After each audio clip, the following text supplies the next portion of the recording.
선생님이랑 그 뒤에 있는 문제는 숙제를 해보시고 태풍 파트 할게요. 실제로 날씨의 변화를 주관하는 건 기압이랑 기단이거든요. 그 중에서 실제로 기단이라고 하는 건 고기압에서 만들어져요. 그래서 고기압이 변해서 기단이 되는 거고, 저기압이라고 하는 아이도 있는데 사실은 여러분들이 보시면 이런 식으로 대기 순환을 하면서 고기압과 저기압이 형성된다 말씀드렸어요. 자, 위도 0도 부근에서는 뜨거운 공기가 상승을 하기 때문에 저기압이 만들어질 수밖에 없다 그랬죠. 그래서 여기를 저기압이 만들어지는 저압대, 고압대, 저압대, 고압대 이렇게 얘기하거든요. 그 중에서 위도 0도에서 만들어지는 저기압을 열대 저기압 이렇게 얘기해요. 구분해야 되니까. 그런가 하면 위도 60도 부근에서 만들어지는 저기압은 온대 저기압 이렇게 얘기하죠. 됐어. 위도 30도에서 만들어지는 고기압은 온대 고기압 이렇게 얘기하고요. 그 다음에 위도 90도 부근에서 만들어지는 고기압을 극고기압 우리가 이렇게 이름 부른다고요. 이런 식으로. 자, 그 중에서 우리나라에 영향을 주는 건 얘네들이 이렇게 영향을 주는데, 그 중에서 온대 저기압과 온대 고기압이 우리가 일기도상에 써지는 저기압, 고기압 얘네들이에요. 됐어. 그래서 저기압은 전선을 들고 다니고 고기압은 전선이 없어 뭐 이렇게 얘기했잖아. 됐어. 이런 식으로 얘기했는데, 그 중에서 우리가 알아두셔야 되는 이러한 날씨의 변화는 사실은 저기압이 우리나라에 오냐 안 오냐 이거거든요. 저기압의 종류를 보시면 여러분들이 지금 보시는 것처럼 열대 저기압하고요, 온대 저기압이 있다는 얘기죠. 얘네들이 성격이 좀 달라요. 실제로 만들어지는 지역이 다르기 때문에 그 기압의 온도가 다른 건 자명합니다. 자명한데 그것뿐만 아니라 얘네들이 나타나는 형태가 되게 다르단 말이죠. 뭐가 다르냐면 열대 저기압을 우리가 다른 말로 태풍이라고 하고, 우리는 태풍의 기호 이렇게 쓰잖아요. 열대 저기압은 이렇게 표시돼요. 일기도상으로. 온대 저기압은 우리가 그동안 저기압 이렇게 표현했던 그 아이입니다.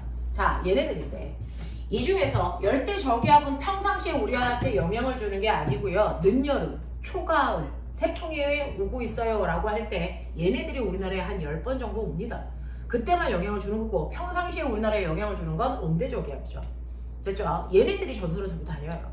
그래서 얘네들의 전선 동반 유무를 보면 온대 저기압은 전선을 동반해요. 하지만 열대 저기압인 태풍은 전선을 가지고 다니지 않습니다. 그래서 그 다음에 얘네들을 등압선으로 그리면 등압선의 모습이 어떻습니까? 라고 하면 온대 저기압이 아까 말씀드린 대로 중심으로 갈수록 기압값이 줄어들어요 라고 얘기하면서 얘네들은 등압선 간격이 이렇게 타원형을 띄어요. 그래서 이렇게 타원형의 형태를 띠고 있는 게 바로 온대 저기압이고요. 열대 저기압은 어떠냐면 등압선 간격이 조밀하면서 동심원을 그립니다. 동심원. 이런 식으로요. 되겠어? 네, 동심원의 형태를 띈다 라고 하면서 얘네들이 발달을 하려면, 뭔가가 발달을 해서 영향을 주려면 그조차도 에너지가 있어야 되는 거죠.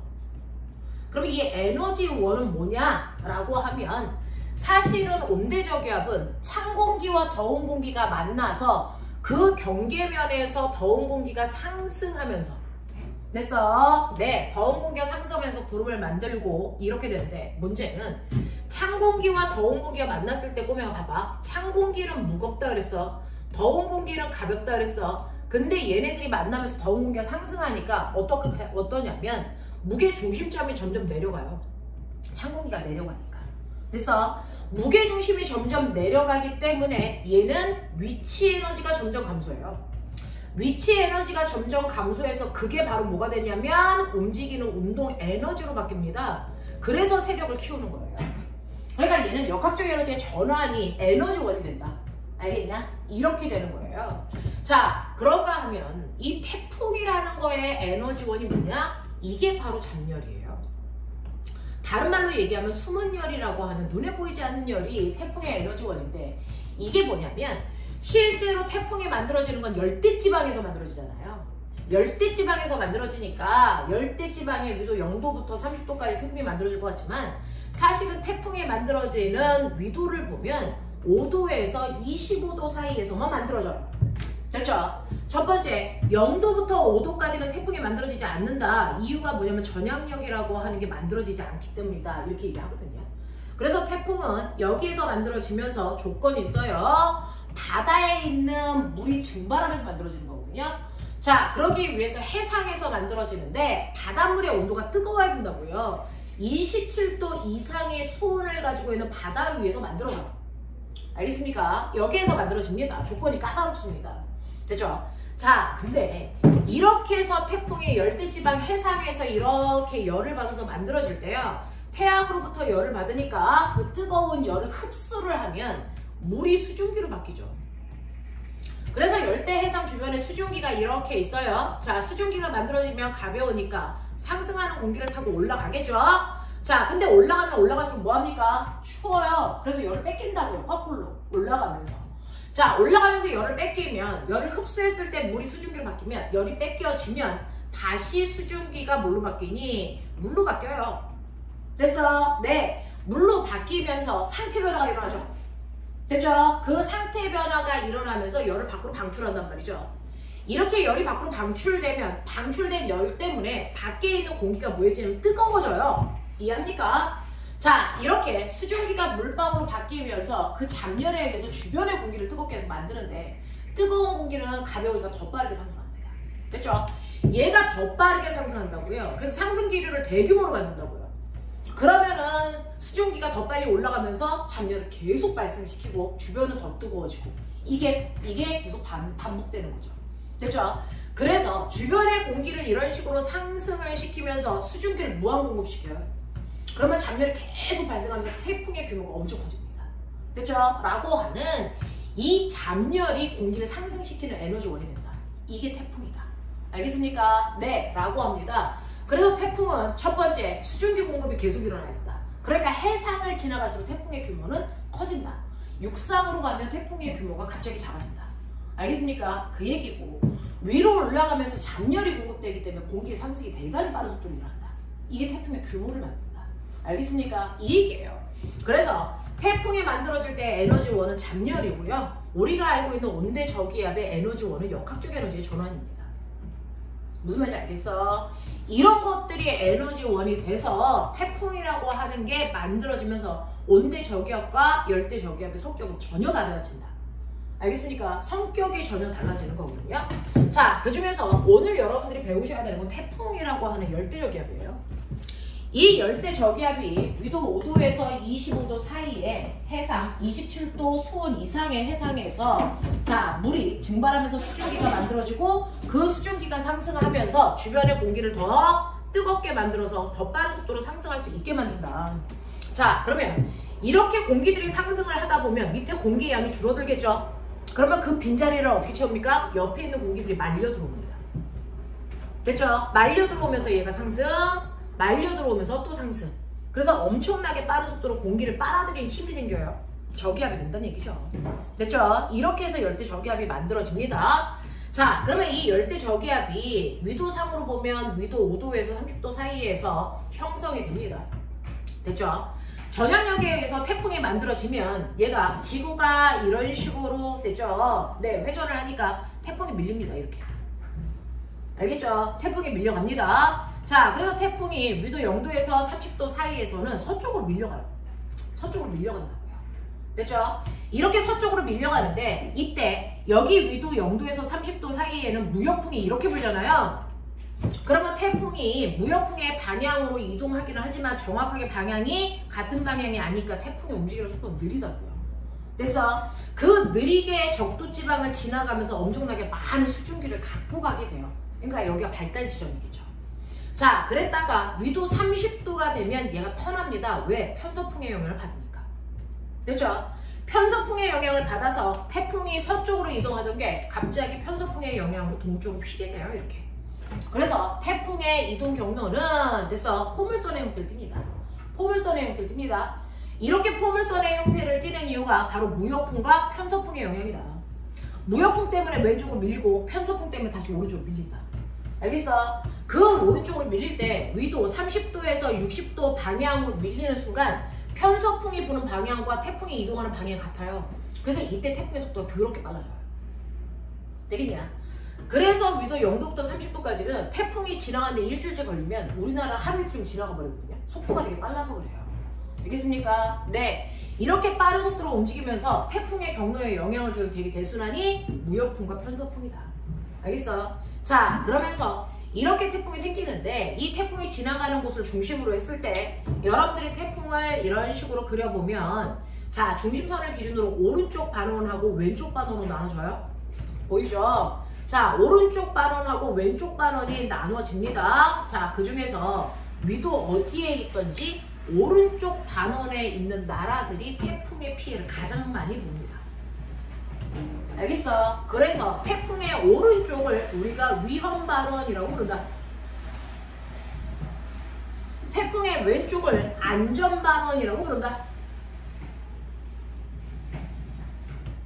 되겠냐? 네. 그러면 왜 태풍의 오른쪽이 더 위험한데요? 라고 얘기하면 태풍은요, 저기압이니까 바람이 반시계 방향으로 들어가.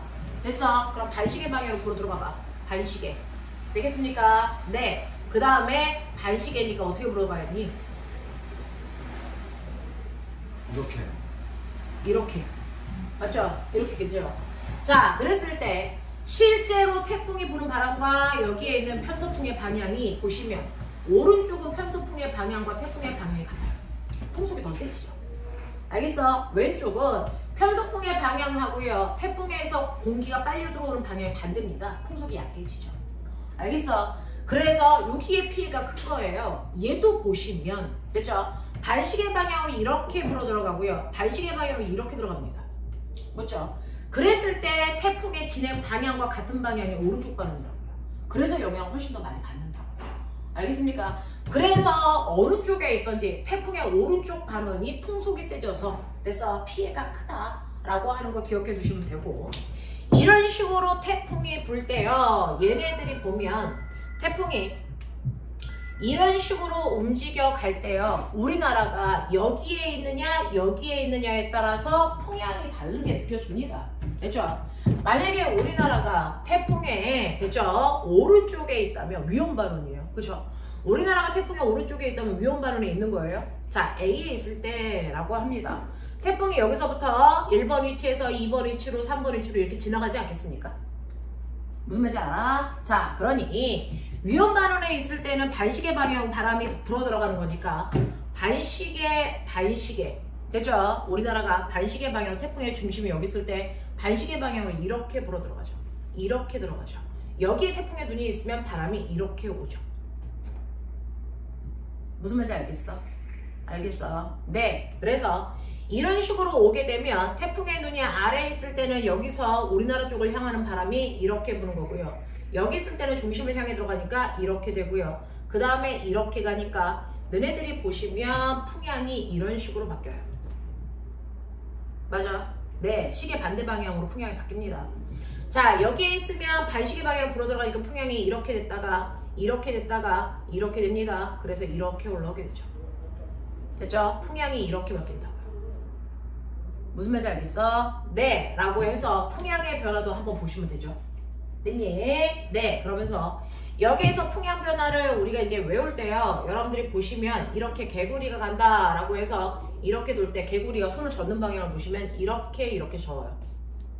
알겠습니까? 네. 그래서 그 태풍의 중심을 기준으로 보시면 여기에서는 이렇게 풍향이 돌아간다 보시면 되고요, 여기서는 풍향이 이렇게 돌아가는 방향이다. 알겠습니까? 이렇게 위치에 따라서 변한다 라고 하는 거 보시면 되겠습니다. 자, 그러면 이런 식으로 태풍이 불어가면서 우리나라에 영향을 줄 건데, 태풍이 이런 식으로 우리나라에 올 때 꼬매가 태풍이 어디를 지나오느냐가 되게 중요한데요, 우리나라를 지나갈 때 이렇게 지나간다? 그러면 실제로 여기 지역의 A 지역은 위험 반원이니까 태풍의 피해가 크겠죠. 이 지역은 안전 반원이니까 태풍의 크기가 상대적으로 작겠죠. 이런 것들. 근데 그 태풍이 우리나라에 올 때 해상을 스쳐 지나가면 규모가 되게 커질 거예요. 위험합니다. 근데 육지를 지나서 이렇게 우리나라에 오면 대단히 규모가 줄어들어서 오거든요. 됐죠? 그래서 태풍이 어디를 지나오느냐에 따라서 여러분들이 다르다라고 하는 거 보시면서, 태풍은 항상 언제 생기냐면 여름 말에 생깁니다. 그러면 북태평양 고기압이 우리나라에 이렇게 올 때 태풍이 생긴다고요. 자, 한여름에는 북태평양 기단의 영향이 크니까 이렇게 우리나라 상공에 북태평양 기단이 형성되어 있어요. 그러면 태풍은요, 이렇게 태풍이 오다가 우리나라의 북태평양 고기압이 형성되어 있으면 이걸 뚫고 가지 못하거든요. 그러니까 이렇게 해서 우리나라 쪽을 스쳐 지나가요. 근데 이제 여름이 점점 줄어들면 북태평양 기단의 세력이 약해진단 말이죠. 점점 소멸해서 빠져나가고 있어요. 그러면 태풍의 경로가 항상 고기압의 경계를 스쳐 지나가기 때문에 이렇게 스쳐 지나가요. 되겠어? 그래서 실제로 여름이 지날수록 태풍이 더 오른쪽으로 빠져나가는 형태. 알겠습니까? 이렇게 바뀐다. 그러면서 태풍이 이렇게 올 때요. 태풍의 기압하고 바람의 변화를 봐야 되는데 우리가 태풍 그러면 태풍의 눈 이렇게 하잖아요. 이 태풍의 눈이 되게 특이한데 어떠냐면 공기가 상승을 해요. 그러면 잡열에 의해서 주변을 더 따뜻하게 하니까 더 빠른 속도로 상승기를 만들어내잖아요. 그러면 안으로 공기가 이렇게 밀려 들어오잖아요. 안으로 밀려 들어오는데 실제로 태풍이 불면서요. 어떻게 되냐면 바깥쪽에서 안으로 들어오면서 공기가 이렇게 말려 들어오거든요. 근데 이런 식으로 안쪽으로 들어오면 들어올수록 가운동량이라고 하는데 안으로 들어올수록 위치 에너지가 줄어드니까 운동 에너지가 커지는 거거든요. 그러니까 안으로 들어올수록 바람이 세진단 말이죠. 되겠습니까? 세지는 거예요. 자, 그래서 태풍의 눈 가까이 올수록 바람이 세집니다. 엄청나게 세지는데 이게 대단히 빠른 속도로 돌수록 어떤 일이 발생하냐면 밖으로 빠져나가려는 원심력도 커져요. 그래서 상대적으로 밖으로 미는 힘도 생긴단 말이죠. 그러니까 어느 정도까지는 속도가 빨라서 붙는데 너무 원심력이 커지니까 중심으로 들어올 수 있다 없다? 없어요. 공기가 안으로 못 말려 들어옵니다. 그래서 그냥 일반적으로 우리 애들한테 뭐라고 설명하냐면 대단히 빠른 속도로 얘가 상승하면서 안은 거의 진공에 가까울 정도로 공기가 없다. 그럼 대단히 빠른 속도로 밖에서 안으로 팡 하고 밀려 들어오면서 됐죠? 실제로 가운데에 모든 공기가 몰리는 게 아니고요. 서로 부딪히면서 밖으로 튕겨나간다. 그러니까 중심에는 거의 됐어. 상승기류가 만들어지지 못한다. 밖으로 튕겨나간다. 공기들이. 됐죠? 그래서 이 안 중심까지 공기들이 들어오지 못하고요. 여기서 이렇게 튕겨서 이렇게 해서 여기서 상승해요.